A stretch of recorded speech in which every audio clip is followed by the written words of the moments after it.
ആ ഓം ശ്രീ സായിരാം. ഭഗവാന്റെ പാതാരവിന്ദങ്ങളിൽ സാഷ്ടാംഗം നമസ്കരിച്ചുകൊണ്ട് എല്ലാവർക്കും അന്തർശൗര്യയജ്ഞത്തിന്റെ 272 ഭാഗത്തിലേക്ക് സ്വാഗതം. എല്ലാവർക്കും സ്നേഹപൂർവ്വം സായിരാം. ഇന്ന് നമുക്ക് വേണ്ടി ഹോസ്റ്റ് ചെയ്യുന്നത് ശ്രീ സതീഷ് MV തൃക്കരിപ്പൂറാണ്. നമുക്ക് വേണ്ടി കോർഡിനേറ്റ് ചെയ്യുന്നത് ശ്രീമതി പ്രസന്ന ബേബി ബാംഗ്ലൂരാണ്. നമുക്ക് വേണ്ടി വായിക്കുന്നത് ശ്രീമതി സരിത S നായർ തിരുവനന്തപുരമാണ്. അപ്പൊ സരിത, പ്രസന്ന ആന്റി പറഞ്ഞ ശേഷം മോള് തുടങ്ങിക്കോളൂ കേട്ടോ. സായിരാം. Okay aunty. സായിരാം. സായിരാം. എൻ്റെ ഹൃദയേശ്വരനായ ഭഗവാന്റെ പാദത്തിൽ ശതകോടി പ്രണാമം. ഞാൻ 3 ഓങ്കാരവും 3 സായി ഗായത്രിയും ചെല്ലിയതിനു ശേഷം സരിത സായിവാണി വായിക്കുക. സായിരാം. സായിരാം.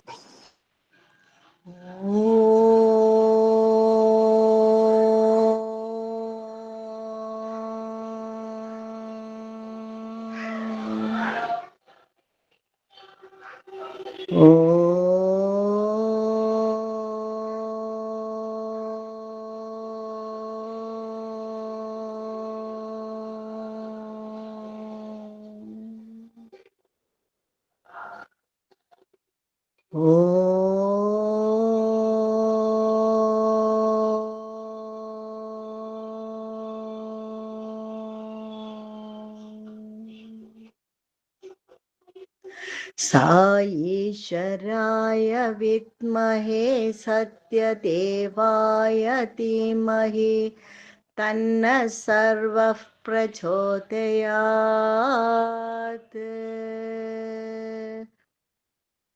ॐ साईश्वराय विद्महे सत्यदेवाय धीमहि तन्नः सर्वः प्रचोदयात्। ॐ साईश्वराय विद्महे सत्यदेवाय धीमहि तन्नः सर्वः प्रचोदयात्। ॐ शान्ति शान्ति ശാന്തി. സായിറാം. സരിത തുടങ്ങിക്കോളൂ. എല്ലാവർക്കും സായിറാം. എൻ്റെ പേര് സരിത. ഞാൻ തിരുവനന്തപുരത്ത് കൊടപ്പനക്കുന്നിലാണ് താമസിക്കുന്നത്. ഞാനൊരു ചാർട്ടേഡ് അക്കൗണ്ടന്റ് ഫേമിൽ ഓഡിറ്ററായിട്ട് വർക്ക് ചെയ്യാണ്. കൊടപ്പനക്കുന്ന് തന്നെയാണ് ഓഫീസ്. അപ്പോൾ ഞാൻ ഗുരുവായൂരപ്പൻ്റെ വലിയൊരു ഭക്തയാണ്. അതുകൊണ്ട് തന്നെ ഞാൻ ഇന്ന് ഇവിടെ പാരായണം ചെയ്യാൻ പോകുന്നത് ശ്രീ സത്യസായി വാണി ഭാഗം 12 കൃഷ്ണൻ നിത്യഗായകൻ എന്ന ഭാഗമാണ്. കൃഷ്ണൻ എന്ന ഏകനാമം എല്ലാ നാമങ്ങളുടെയും സൂചകമാണ്, പ്രതീകമാണ്. കൃഷ്ണചിന്ത എല്ലാ ചിന്തകളെയും ഉൾക്കൊള്ളുന്നു. എല്ലാ സേവനങ്ങളും ഈ ഒരൊറ്റ കൃഷ്ണ സേവയിൽ ഒതുങ്ങുന്നു. ഭക്തി വളർത്താൻ പിറന്ന കൃഷ്ണനെ പറ്റിയുള്ള സ്മൃതികൾ ഉണർത്തുന്ന ഈ ഉത്സവം ഭക്തി വളർത്തുന്നതിനായി തന്നെ ഉപയോഗിക്കുക. ഓരോ ജീവിയിലുമുള്ള ദൈവിക സത്യം കണ്ടെത്തുന്നതിനുള്ള മാർഗമാണ് ഭക്തി. 4 മാർഗങ്ങളാണ് പുരാണ വേദഗ്രന്ഥങ്ങളിൽ ഭക്തി സമ്പാദനത്തിന് നിർദ്ദേശിച്ചിരിക്കുന്നത്. നിത്യവും അനിത്യവുമായതിനെ വിവേചിച്ചറിയുക. ഇന്ദ്രിയാഭിരുചികൾ തൃപ്തിപ്പെടുത്തുവാനുള്ള പ്രക്രിയകളിൽ നിന്ന് പിന്തിരിയുക. അനുഭൂതികൾ, ചിന്തകൾ, സമ്പാദ്യശ്രമങ്ങൾ എന്നിവയ്ക്കുമേൽ ഗുണാത്മകമായ നിയന്ത്രണം നേടുക. എല്ലാ ബന്ധനങ്ങളിൽ നിന്നും വിമുക്തിക്കുള്ള നിരന്തരാഭിലാഷം പുലർത്തുക. ഈ 4 ശ്രമങ്ങൾക്കും പുറകിൽ പ്രകടമാക്കുന്ന ത്വരയാണ് ഭക്തി. എല്ലാവിധ ആഗ്രഹങ്ങൾക്കും സുശിക്ഷിത തത്വങ്ങൾക്കും വ്യാപകമായും വിവേചനരഹിതമായും ഭക്തി എന്ന വാക്കുപയോഗിച്ച് ജീവിതം സുഖിക്കാനാണെന്ന സിദ്ധാന്തവുമായി തന്നെ ഇത് അനന്യമായി തീർന്നിരിക്കുന്നു. രണ്ടല്ലെന്ന് വന്നിരിക്കുന്ന ഭക്തി ഭഗവാനിലെ ഭായിൽ നിന്ന് ഉത്ഭവിക്കുന്നു. എപ്പോഴും ഹൃദയവാസിയായ ഭഗവാനെ പ്രേമിക്കുവാൻ ഭക്തി പ്രേരിപ്പിക്കുന്നു. അഹങ്കാരം ഒഴിവാക്കുവാനും ഇന്ദ്രിയാസക്തികൾ നിയന്ത്രിക്കുവാനും ഭക്തി ഉപദേശിക്കുന്നു. ഉത്കർഷേച്ഛയും ഇഷ്ടസാധ്യതയ്ക്കും അനുസൃതമായി ഉയരങ്ങളിൽ എത്തിക്കുവാനും ഭക്തി ഉപകരിക്കുന്നു. ഈശ്വര സാക്ഷാത്കാരമായ ഏകത്വ ജ്ഞാനത്തിലേക്ക് മനുഷ്യനെ നയിക്കുന്നതും ഭക്തിയാണ്. ശൈശവത്തിൽ നിന്നും വാർദ്ധക്യത്തിലേക്ക് വളർന്ന് സഫലീകരണം സംഭവിക്കുന്നത് പോലെ ഭക്തി ജ്ഞാനത്തിലേക്ക് വളർന്ന് ഫലസിദ്ധി തരുന്നു. ഭക്തിയില്ലാതെ ജ്ഞാനം സമ്പാദിക്കാമെന്ന് പറയുന്നവരുണ്ട്. ഭക്തി എന്ന പ്രാഥമിക ഘട്ടം ഒഴിവാക്കാമല്ലോ, പക്ഷേ ശൈശവമില്ലാതെ വാർദ്ധക്യത്തിൽ എത്താൻ അസാധ്യമല്ലേ? അതുപോലെ തന്നെ ഭക്തി ഒഴിവാക്കുക എന്നതും അസാധ്യമായ പ്രക്രിയയാണ് ജ്ഞാനസമ്പാദനത്തിൽ. ഭക്തിയാണ് ഏറ്റവും വിലപ്പെട്ട നിധി. ഭക്തി പുഷ്ടിപ്പെടുത്തുന്നത് ഉത്കൃഷ്ടമായ ധർമ്മത്തെയാണ്. അതാണ് ഏറ്റവും വിലപ്പെട്ട നിധി. സത്യത്തിന്റെ പാതയാണ് ഈശ്വരനിലേക്കുള്ള ഏക മാർഗം. മനുഷ്യൻ ഭക്തിക്ക് വേണ്ടി ഭക്തിയിൽ കൂടി ജീവിക്കണം. പ്രേമത്തിന്റെ അതീവ ശുദ്ധവും ശ്രേഷ്ഠവുമായ ഭാവമാണ് ഭക്തി. അത്തരം പ്രേമമാണ് ജീവിതത്തെ പോഷിപ്പിക്കുന്ന ജീവശ്വാസം. അത് പരമാത്മാവിൽ ലയിക്കുവാൻ ജീവാത്മാവിന്റെ ശ്രമങ്ങൾക്ക് ആധാരവും താങ്ങുമാണ്. പ്രേമപ്രകാശമില്ലാതെ ചെലവഴിക്കുന്ന വർഷങ്ങൾ നാശങ്ങളുടെയും കലഹങ്ങളുടെയും രോഗങ്ങളുടെയും വർഷങ്ങളാണ്. മരണത്തിനും എന്നേക്കുമുള്ള നാശത്തിനും തുല്യമാണ്. മനുഷ്യനെ ദിവ്യജീവിയായി മാറ്റുവാൻ പ്രേമത്തിന് സാധിക്കും. അവന്റെ സത്തായ ദൈവികതയെ പ്രത്യക്ഷീകരിക്കുവാൻ പ്രേമത്തിന് കഴിയും. ഏറ്റവും ക്രൂരമായ ജന്തുക്കളെ പോലും മെരുക്കുന്ന പ്രേമത്തിന് ശക്തിയുണ്ട്. ലോകത്തിൽ ആനന്ദം നിറയ്ക്കുന്നതിനും അതേ ആനന്ദത്തിൽ പങ്കുചേരുന്നതിനും അത് മനുഷ്യനെ പ്രചോദിപ്പിക്കുന്നു. ആത്മാവിന്റെ ഈ മഹത്വത്തിലേക്കും വിജയാരവത്തിലേക്കും ഉയരുവാനുള്ള ശമിക്കാത്ത തീവ്രമായ ദാഹം ഭക്തി മനസ്സിൽ വളർത്തിയെടുക്കുന്നു. ഉപദേശത്താലും മാതൃകാപരമായ ജീവിതത്താലും പ്രേമതത്വം ഭൂമിയിൽ പ്രചരിപ്പിക്കുക എന്നതായിരുന്നു കൃഷ്ണാവതാരത്തിന്റെ ലക്ഷ്യം. പ്രേമം അഹങ്കാരത്തെ അതിജീവിക്കുന്നു. ശുദ്ധം, മധുരം, പവിത്രം, അലംഘനീയം. പ്രഹ്ലാദന്റെ പ്രേമം അതായിരുന്നു. അതുകൊണ്ട് വേദനയോ ദുഃഖമോ പീഡനമോ അപമാനമോ എന്തു തന്നെ സംഭവിച്ചാലും എല്ലാം പ്രഹ്ലാദൻ സഹിക്കും. അവന്റെ ഹൃദയത്തിൽ പ്രതിഷ്ഠിച്ച ഈശ്വരനെ ഒഴികെ മറ്റൊന്നും തന്നെ പ്രഹ്ലാദനില്ലായിരുന്നു. മീരയും ഈശ്വരന് വേണ്ടി ദാഹിച്ചു. ഈശ്വരനിൽ നിന്നുള്ള വിരഹമോർത്ത് അദ്ദേഹത്തിന്റെ സൗന്ദര്യവും ശക്തിയും കീർത്തിയും ആയിരുന്നു അവളുടെ സ്തുതിശീലുകളിലെല്ലാം. മനുഷ്യന്റെ ഏറ്റവും അടുത്ത പ്രിയപ്പെട്ട ബന്ധുവാണ് ഈശ്വരൻ. പ്രഹ്ലാദനും മീരയും പ്രകടിപ്പിച്ച അതേ അചഞ്ചലതയും അതേ ഭക്തിയും ഈശ്വരാനുഗ്രഹം നേടുന്നതിന് നിങ്ങളും കഠിനയജ്ഞത്തിൽ കൂടി സമ്പാദിക്കണം. അതിനു മാത്രമേ പരമമായ ആനന്ദം നിങ്ങൾക്ക് പ്രദാനം ചെയ്യുവാൻ സാധിക്കൂ. ഈ മാനസികാവസ്ഥ നേടിയെടുക്കുന്നതിനുള്ള ആഗ്രഹം അനേകർ പ്രാപിക്കുന്നെങ്കിലും അവരുടെ ശ്രമങ്ങളെ എല്ലാം പ്രകടനാത്മകതയും സ്വന്തം സ്ഥാനം വർദ്ധിപ്പിക്കുന്നതിനുള്ള വിപുലമായ ഒരുക്കങ്ങളുമായി മാറുന്നു. ഒരിക്കൽ സാധന നിശബ്ദവും വിജയപ്രദവുമായിരുന്നെങ്കിൽ പിന്നീട് ശബ്ദഘോഷവും ധൂർത്തും നിറഞ്ഞതുമായി തീരുന്നു. ഈശ്വരൻ ഓരോ തരത്തിലുമുണ്ടെന്ന് ഭക്തി നിങ്ങളെ ബോധ്യപ്പെടുത്തും.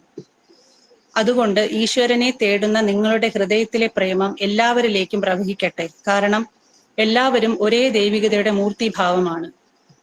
ഈശ്വരൻ പ്രേമത്തിന്റെ ചങ്ങലയാൽ നിങ്ങളോട് ബന്ധിതനാണ്. മാതാപിതാക്കൾ പിരിഞ്ഞേക്കാം, സഹോദരർ തമ്മിൽ ആയുധമേന്തിയേക്കാം, സഹോദരി വഴുതി മാറിയേക്കാം, സന്താനങ്ങൾ മാതാപിതാക്കളെ തിരിച്ചറിയാതെ വന്നേക്കാം. അവയെല്ലാം സാമൂഹ്യ സാമ്പത്തിക ബന്ധങ്ങളാണ് എന്നവർ പറയും. പക്ഷേ ഈശ്വരൻ നിങ്ങളെ കൈവെടിയില്ല, തള്ളിപ്പറയുകയില്ല, നിരാകരിക്കില്ല. മനുഷ്യന്റെ ഏറ്റവും അടുത്ത പ്രിയപ്പെട്ട പ്രേമപ്രിയനായ ഉത്സുകനായ സുഹൃത്തും സഖാവും ബന്ധുവുമാണ് ഈശ്വരൻ. മഹാഭാരതത്തിലും ഭാഗവതത്തിലും വിവരിക്കുന്നതുപോലെ കൃഷ്ണന്റെ എല്ലാ കർമ്മങ്ങളിലും ഇത് പൂർണ്ണമായും പ്രകടിപ്പിക്കുന്നുണ്ട്. സൃഷ്ടി സ്രഷ്ടാവിനെ സൂചിപ്പിക്കുന്നു. ഇച്ഛയില്ലാതെ ഒന്നും സംഭവിക്കുകയില്ല. ലോകാരംഭത്തിന് മുൻപ് ഏതോ ഇച്ഛ ഇതുണ്ടാകണമെന്ന് വിധിച്ചിരിക്കണം. അദ്ദേഹമായിരിക്കണം ഇതെല്ലാമായി തീർത്തത്. ഏതു നാമത്തിലോ ആകാരത്തിലോ ആകട്ടെ ഇവയെല്ലാം കൽപ്പിതമായി തീർത്തത്. ആ ഇച്ഛയാണ് പ്രേമം, ജ്ഞാനം. അത് ശക്തിയാണ്, ആനന്ദമാണ്. നിങ്ങളുടെ ജീവിതം ഓരോരുത്തരും ഇവയാൽ രക്ഷാഭോഗം ചെയ്തിരിക്കണം. മറ്റു രക്ഷാഭോഗ സ്ഥാപനങ്ങൾ പോലെ ഈ ഒന്ന് ക്ഷരമല്ല, നശ്വരമല്ല. ഇത് പരാജയപ്പെടുകയില്ല, തളരില്ല. നിയമാനുസൃതം തവണകൾ അടയ്ക്കുക, ഫലം അവകാശപ്പെട്ട് കൈപ്പറ്റുക. ജയ് ശ്രീ സായിറാം. സായിറാം സരിത, ഇനി അനുഭവങ്ങൾ പറഞ്ഞു. എൻ്റെ പേര് ഒന്നുകൂടെ പറയാം, സരിത. എൻ്റെ 2 മക്കൾ ശിഖ, തീർത്ഥ. രണ്ടുപേരും അമ്പലമുക്ക് സമിതിയിലെ ചൈതന്യ ബാലവികാസ് ക്ലാസ്സിലെ ലത ആന്റിയുടെ കുട്ടികളാണ്. അപ്പോൾ ശിഖ, മൂത്ത ആള് ശിഖയാണ്. ശിഖ ഗ്രൂപ്പ് 2 എക്സാം നല്ല മാർക്കോട് കൂടിയാണ് പാസ്സായത്. ഗ്രൂപ്പ് 3 എക്സാം ഈ വരുന്ന സെപ്റ്റംബറിൽ എഴുതാൻ റെഡി ആവുകയാണ്. പിന്നെ ആദ്യത്തെ എൻ്റെ ഒരു അനുഭവം എന്ന് പറയുന്നത് എൻ്റെ മകൾക്കുണ്ടായ മാറ്റം.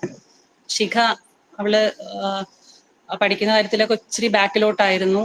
പിന്നെ ഓർമ്മക്കുറവ്, അശ്രദ്ധ, ഇതെല്ലാം നല്ല രീതിയിൽ ഉണ്ടായിരുന്ന ഒരു കുട്ടിയാണ് അവള്. അപ്പോ ഈ ബാലവികാസ് ക്ലാസ്സിൽ മുടങ്ങാതെ പോവും.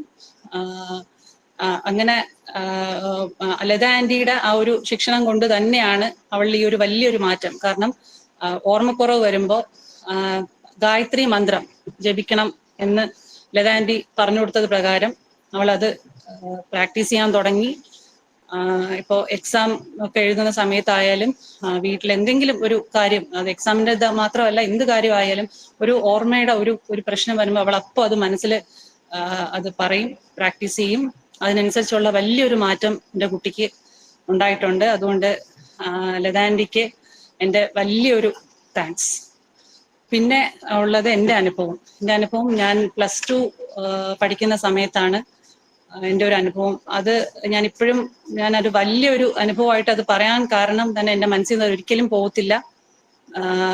ഞാൻ ഇപ്പോഴും എനിക്കത് ആലോചിക്കുമ്പോൾ ഒരു വലിയൊരു അത്ഭുതം തന്നെയാണത്.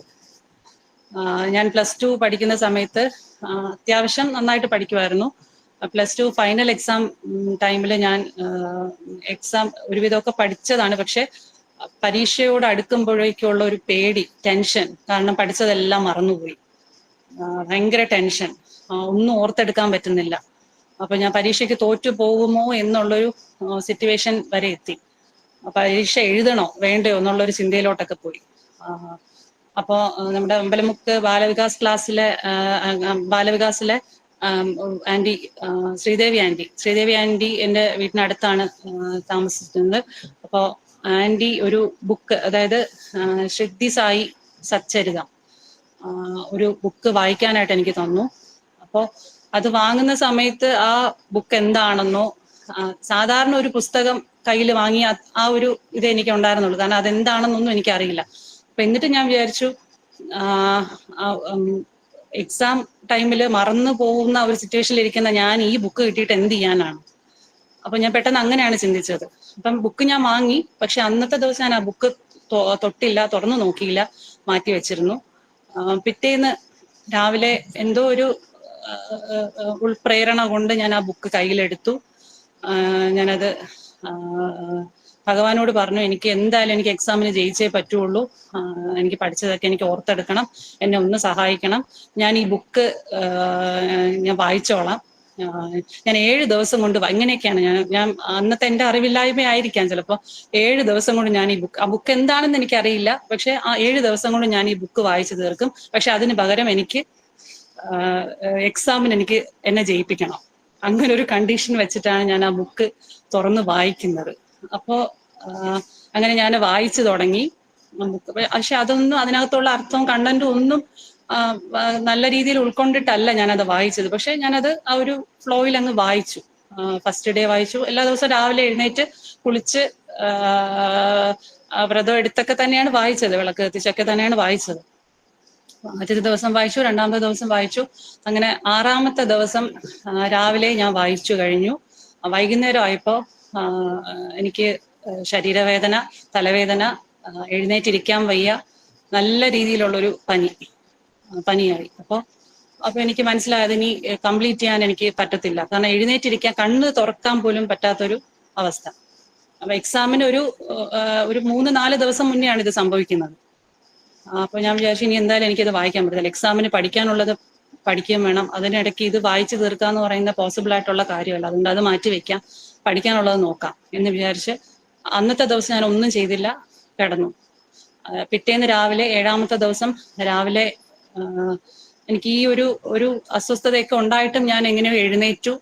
ഈ കട്ടിലില് തലയണ ചാരി വെച്ച് അവിടെ ഇരുന്നിട്ട് തന്നെ ഈ ബുക്ക് എനിക്കിത് വായിച്ചു തീർക്കണം എന്നുള്ളൊരു മനസ്സോടെ ഞാനത് ബുക്ക് കംപ്ലീറ്റ് വായിച്ചു തീർത്തു. അപ്പൊ എനിക്കത് വായിച്ചു തീർത്തതിലുള്ള ഒരു സന്തോഷം ഉണ്ടായിരുന്നു. അപ്പൊ ഞാനത്, എനിക്ക് മനസ്സിൽ വിചാരിച്ച കാര്യം ഞാൻ ചെയ്തല്ലോ എന്നുള്ളൊരു സന്തോഷം. അപ്പൊ അങ്ങനെ 1 മാസം കഴിഞ്ഞ്, 1.5 മാസം കഴിഞ്ഞിട്ടാണ് റിസൾട്ട് വരുന്നത്. അപ്പൊ +2 റിസൾട്ട് വരുന്ന സമയത്ത് വെറും ഒരു ജയം, ഒരുവിധം നന്നായിട്ടാണ് എഴുതിയത്, ഒരു ഫസ്റ്റ് ക്ലാസ്സോ ഡിസ്റ്റിങ്ഷനോ മാക്സിമം അത്രയും പ്രതീക്ഷിച്ചുള്ളൂ. പക്ഷെ റിസൾട്ട് വന്നപ്പോൾ ഡിസ്റ്റിങ്ഷൻ മാത്രമല്ല, സ്കൂൾ ഫസ്റ്റ് ആണ് എനിക്ക് കിട്ടിയത്. അപ്പോൾ ഞാനതൊരിക്കലും പ്രതീക്ഷിച്ച ഒരു കാര്യമല്ല. അത്യാവശ്യം എൻ്റെ ഭാഗത്തുനിന്ന് ഒരു ചെറിയൊരു ഹാർഡ് വർക്ക് ഉണ്ടായിരുന്നു. പക്ഷെ പഠിച്ചതെല്ലാം മറന്നുപോയൊരു സിറ്റുവേഷനിലാണ് എനിക്ക് ഈ ബുക്ക് കയ്യിൽ കിട്ടുന്നത്. അതിന്റെ റിസൾട്ട് എന്ന് പറയുന്നത് സ്കൂൾ ഫസ്റ്റായി. അപ്പൊ എനിക്കത് ശരിക്കും അതിന്റെ ഒരു സന്തോഷത്തോടൊപ്പം ഞാൻ ഈ ബുക്കിനെ, ഞാൻ ഈ പുസ്തകത്തിനെ ആ ഒരു ഇമ്പോർട്ടൻസ് കൊടുത്തല്ല ഞാൻ അത് വായിച്ചു തുടങ്ങിയത്. അപ്പൊ എനിക്ക് അതിന്റെ ഒരു വിഷമം നല്ല രീതിയിലുണ്ടായിരുന്നു. അപ്പോ എന്നിട്ട് ഞാൻ വീണ്ടും ആ ബുക്ക് തിരിച്ച് ആന്റിയുടെ നിന്ന് തന്നെ മേടിച്ച് ഞാനത് വീണ്ടും ഒന്നുകൂടി വായിച്ചു. അപ്പോ അന്നത്തെ ഒരു അറിവില്ലായ്മയുടെ പ്രശ്നം എനിക്കുണ്ടായിരുന്നു. പക്ഷെ പിന്നെ അത് ഭഗവാൻ ഈ കണ്ണ് തുറപ്പിച്ചതുപോലെ അങ്ങനെ എനിക്കത് പൂർണ്ണമായിട്ട് എനിക്ക് മനസ്സിലായി.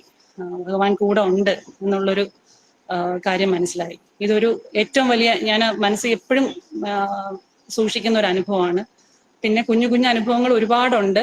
പിന്നെ ഈ ഇടയ്ക്ക് ഒരു വർഷത്തിനകത്ത് എനിക്ക് എന്നിൽ വന്നൊരു മാറ്റം, ഈ സംഗീതം, പാട്ട് പഠിക്കുക എന്നുള്ളത് എൻ്റെ ഏറ്റവും വലിയൊരു ആഗ്രഹമാണ്. പാട്ട് പാടുക, പാട്ട് പഠിക്കുക എന്നുള്ളത്. അപ്പോൾ കുറച്ച് നാൾ ഞാൻ മുന്നേ പാട്ട് പഠിച്ചുകൊണ്ടിരുന്നത്, പക്ഷേ പല പല സാഹചര്യങ്ങൾ കാരണം, സമയക്കുറവ് കാരണം ഞാനത് ഡ്രോപ്പ് ചെയ്തു. എനിക്കത് പഠിക്കാൻ പറ്റാത്തൊരു സിറ്റുവേഷനായി. അപ്പൊ അങ്ങനെ, പക്ഷെ എന്നാലും ഒരു ദിവസം പോലും എൻ്റെ ജീവിതത്തിൽ ഒരു ദിവസം പോലും പാട്ട് കേൾക്കാതെയോ ഒരു മൂളിപ്പാട്ടെങ്കിലും പാടാതെയോ ഞാൻ മുന്നോട്ട് പോവാറില്ല. ഒരു ദിവസം പോലും ഞാൻ കിടന്നുറങ്ങാറില്ല. അപ്പൊ അപ്പോഴും ഞാൻ ഭഗവാനോട് പറയും, എനിക്കിങ്ങനെ ഒരു കഴിവ് കിട്ടിയിട്ട് എനിക്ക് പാട്ട് പഠിക്കാൻ പോകാൻ പറ്റുന്നില്ല, എനിക്കൊന്നും ചെയ്യാൻ പറ്റുന്നില്ല, ഞാൻ ഈ കഴിവിനെ നശിപ്പിക്കുവാണ് എന്നൊക്കെ എൻ്റെ മനസ്സിൽ ആ ഒരു വിഷമവും വേദനയും എനിക്ക് എപ്പോഴും ഉണ്ടായിരുന്നു. അപ്പോൾ അങ്ങനെ ഇരിക്കുകയാണ് എൻ്റെ മൂത്ത മകൾ ശിഖ. അവള് നന്നായിട്ട് പാട്ട് പാടും. അപ്പോൾ അവളെ പാട്ട് പഠിക്കാനായിട്ട് ഞാൻ ഇവിടെ കൊടപ്പനക്കുന്നിൽ തന്നെ ഉള്ളൊരു സജിനി എന്ന് പറഞ്ഞൊരു ടീച്ചർ ഒരു എഴുത്തുകാരി കൂടെയാണ്, ടീച്ചറിന്റെ അടുത്ത് കൊണ്ടാക്കി. അപ്പോൾ കാരണം എനിക്ക് പഠിക്കാൻ പറ്റുന്നില്ല, അവളെങ്കിലും പഠിക്കണം എന്നുള്ളൊരു ആഗ്രഹത്തോടുകൂടി ഞാൻ കൊണ്ടാക്കിയതാണ്. അപ്പോൾ അവള് ടീച്ചറിനോട് പറഞ്ഞു, അമ്മയ്ക്ക് പാട്ട് എന്നെക്കാട്ടിലും നന്നായിട്ട് അമ്മ പാടും, അപ്പോൾ അമ്മയ്ക്ക് പാട്ട് പഠിക്കണമെന്ന് ആഗ്രഹമുണ്ട്, പക്ഷെ അമ്മയ്ക്ക് അതിനുള്ള സമയമില്ല. അമ്മ അതുകൊണ്ട് അത് മാറ്റി വെക്കുവാണ്. അമ്മയ്ക്ക് നല്ല കഴിവുള്ളതാണ്, പക്ഷെ അമ്മ അത് ചെയ്യുന്നില്ല. അപ്പൊ ടീച്ചർ എന്നെ വിളിച്ചു. ടീച്ചറെ വിളിച്ചിട്ട് പറഞ്ഞു, സമയം പ്രശ്നമല്ല സരിത, എപ്പോഴായാലും വന്നാൽ മതി, നമുക്ക് ടൈം അഡ്ജസ്റ്റ് ചെയ്യാം, എന്തായാലും പാട്ട് പഠിക്കാൻ വരിക, ആഴ്ചയിൽ ഒരു ദിവസമാണെങ്കിലും സാരമില്ല, പഠിക്കാം എന്ന് ടീച്ചർ പറഞ്ഞു. പക്ഷെ എന്നിട്ട് എൻ്റെ മനസ്സിലൊരു കോൺഫിഡൻസ് ഇല്ല. പലപ്പോഴും ഞാൻ മനസ്സിൽ ആഗ്രഹിക്കുന്ന കാര്യങ്ങൾ എനിക്ക് ചെയ്യാൻ പറ്റാത്തൊരു കോൺഫിഡൻസ് ഇല്ലായ്മ എനിക്ക് ഇടയ്ക്കിടയ്ക്ക് വരാറുണ്ട്. അപ്പൊ അതിൽ നിന്നെല്ലാം എന്നെ കൈ പിടിച്ച് കയറ്റുന്നത് ഭഗവാൻ തന്നെയാണ്. അപ്പോൾ അങ്ങനെ ടീച്ചർ പറഞ്ഞതിന്റെ ഒരു ബേസിൽ ഞാൻ എന്തായാലും ഒന്ന് ശ്രമിച്ചു നോക്കാം, പറ്റിയില്ലെങ്കിൽ മാറ്റി വെക്കാം, വേണ്ടാന്ന് വെക്കാം എന്ന് വിചാരിച്ച് ഞാൻ പോയി പാട്ട് പഠിച്ചു. ഇപ്പൊ ഞാനും എൻ്റെ മകളും കൂടെ ഒരുമിച്ചാണ് പാട്ട് പഠിക്കാൻ പോകുന്നത്. പിന്നെ അത് മാത്രമല്ല, ഞാൻ ആഗ്രഹിച്ചതുപോലെ തന്നെ ഇവിടെ അമ്പലത്തില്, കൊടപ്പനക്കുന്ന് ദേവീക്ഷേത്രത്തില് ഉത്സവത്തോടനുബന്ധിച്ചുള്ള ഒരു സംഗീത കച്ചേരി ഉണ്ടായിരുന്നു. അപ്പൊ അതിൽ എനിക്ക് പങ്കെടുക്കാനുള്ള അവസരമല്ല, ഭാഗ്യം എനിക്ക് കിട്ടി. അതെനിക്ക് എൻ്റെ ജീവിതത്തിലെ ഏറ്റവും വലിയൊരു ഭാഗ്യം. കാരണം ഇത്രയും വർഷത്തിന് ശേഷം എനിക്ക് അതിനുള്ളൊരു ഭാഗ്യം തരിക എന്ന് പറഞ്ഞാൽ എനിക്ക് അത്രയും ഉള്ളിൽ ആഗ്രഹം ഉണ്ടായിരുന്ന ഒരു കാര്യമാണ്. അപ്പോൾ പറ്റില്ല എന്ന് എനിക്ക് വിചാരിച്ച കാര്യം ഞാൻ വീണ്ടും അത് നേടിയെടുത്തത് ഭഗവാനിലൂടെ തന്നെയാണ്. ഭഗവാൻ തന്നെയാണ് അതിൻ്റെ മെയിൻ ആള്. അപ്പൊ അതിലെനിക്ക് ഒരുപാട് നന്ദിയാണ് ഭഗവാനോട്. ഇതാണ് എൻ്റെ മെയിനായിട്ട് എൻ്റെ അനുഭവങ്ങൾ ഇതൊക്കെയാണ്. പിന്നെ കുഞ്ഞു കുഞ്ഞു അനുഭവങ്ങൾ ഒരുപാടുണ്ട്. അപ്പോ എനിക്ക് പറയാനുള്ളത് ഇത്രയേ ഉള്ളൂ. അച്ഛൻ, അമ്മ, സുഹൃത്തുക്കള്, ഭർത്താവ്, ബന്ധുമിത്രാദികള് എല്ലാവരും നമുക്കുണ്ട്. പക്ഷെ നമ്മളെ പൂർണ്ണമായിട്ട് മനസ്സിലാക്കാനും ഉൾക്കൊള്ളാനും ഒരിക്കലും എന്ത് ആപത്ത് വന്നാലും കൈവിടാതെ കൂടെ കൊണ്ടു നടക്കാനും പറ്റുന്ന ഒരു ചൈതന്യം അല്ലെങ്കിൽ ഒരു ശക്തി എന്ന് പറയുന്നത് അത് ഈശ്വരൻ തന്നെയാണ്, ഭഗവാൻ തന്നെയാണ്. അതിന് യാതൊരു സംശയവുമില്ല എന്ന് ഞാൻ പൂർണ്ണമായിട്ടും വിശ്വസിക്കുന്നു. അതുകൊണ്ട് തന്നെ ഭഗവാനിലേക്ക് എത്താനുള്ള എൻ്റെ ശ്രമം തുടരും. ഇത്രയും പറഞ്ഞുകൊണ്ട് ഞാൻ എൻ്റെ വാക്കുകൾ നിർത്തട്ടെ. ജയ് ശ്രീ സായിറാം. വളരെ നന്നായിരുന്നു സരിത, താങ്ക് യു. അനുഭവങ്ങളും വായനയും ഒക്കെ നന്നായിരുന്നു. भगवंతునికి క్వాలిటీనే లేవు. God has no attributes or qualities, అతని క్వాలిటీ ఒక్కటే ఒకటి, but he has got only one quality. ప్రేమనే అతని quality. The quality of love is the quality of God. ప్రేమనే అతని స్వరూపము. Love is his form.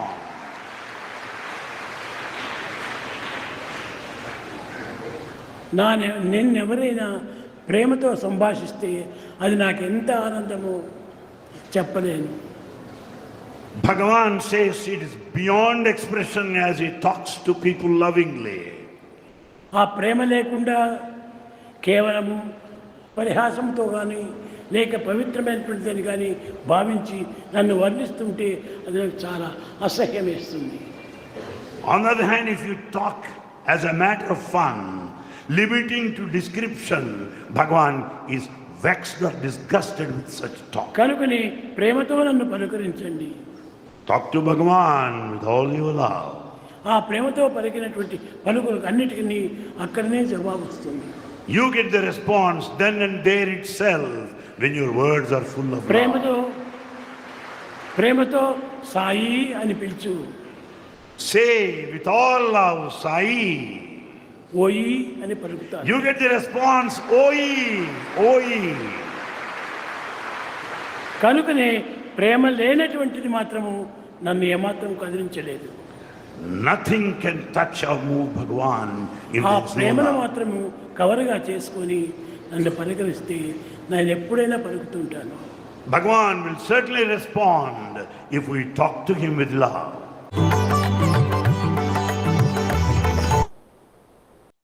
Saritha ഭജന ചൊല്ലിക്കോളൂ. ശ്രീ സായിറാം. ഞാനിന്നിവിടെ പാടാൻ പോകുന്ന ഭജന ഗണപതി ഭഗവാന്റെ ഒരു ഭജനയാണ്. ഗായിയേ ഗണപതി ജഗവന്ദന ശങ്കര സുവര ഭവാനി നന്ദന. ഗായിയേ ഗണപതി ജഗവന്ദന ശങ്കര സുവന ഭവാനി നന്ദന. ഗായിയേ ഗണപതി സിദ്ധി സദന ഗജ വദന വിനായക. സിദ്ധി സദന ഗജ വദന വിനായക. കൃപ സിന്ധൗ സുന്ദര സബലായക. കൃപ സിന്ധൗ സുന്ദര സബലായക. ഗായിയേ ഗണപതി ജഗവന്ദന ശങ്കര സുവന ഭവാനി നന്ദന. ഗായിയേ ഗണപതി. മോദക പ്രിയ മോദ മംഗളദാദാ വിദ്യാവാരിധി ബുദ്ധിവിധാതാ. മോദക പ്രിയ മോദ മംഗളദാദാ വിദ്യാവാരിധി ബുദ്ധിവിധാതാ. മാംഗത തുളസി मांगद तुलसी दास करे जोरे. बस की राम सिया मानस मोरे. बस की राम सिया मानस मोरे. गाइए गणपति जगवंदन शंकर सुवन भवानी नंदन. गाइए गणपति. जय श्री साईराम. സായിറാം സൈറാം. നന്നായി Saritha. Thank you for joining Sairam. Thank you aunty. Thank Sai you. ഉപമ. ദിവ്യത്വത്തിന്റെ തെളിവ് നിങ്ങളുടെ ഹൃദയത്തിലെ ആനന്ദമാണ്. മഴയുടെ തെളിവ് മണ്ണിന്റെ നനവാണ്. നനഞ്ഞ മണ്ണ് കാണുമ്പോൾ മഴ പെയ്തിരുന്നു എന്ന് നിങ്ങൾ മനസ്സിലാക്കുന്നു. ഹൃദയം പ്രേമത്താലും ആനന്ദത്താലും നിർഭരമായിരിക്കുമ്പോൾ ഈശ്വരന്റെ സാന്നിധ്യം അവിടെയുണ്ടെന്ന് നിങ്ങൾ അറിയുന്നു. അപ്പോൾ ആനന്ദ കണ്ണീർ നിങ്ങളുടെ കണ്ണുകളിൽ നിറയുന്നു. യുക്തി കൊണ്ട് ശുഷ്കമായ ഹൃദയവും മനസ്സും നിങ്ങൾക്ക് ഉള്ളതെങ്കിൽ നിങ്ങൾക്ക് ഒരിക്കലും ഈശ്വര സാന്നിധ്യത്തിന്റെ ആനന്ദം അനുഭവിക്കുവാൻ സാധിക്കുകയില്ല. നിങ്ങൾക്ക് ഭക്ഷണം കഴിക്കുവാൻ ശരിയായ പാത്രങ്ങൾ വേണം. കത്തിയും മുള്ളും കൊണ്ട് പരിപ്പ് കറി കഴിക്കുവാനാകുമോ? പറ്റില്ല. അതിന് നിങ്ങൾക്ക് സ്പൂൺ തന്നെ വേണം. അതുപോലെ ഈശ്വരനെ അറിയുവാനുള്ള ഉപകരണം മനസ്സല്ല, ഒരു പരിശുദ്ധമായ ഹൃദയമാണ്.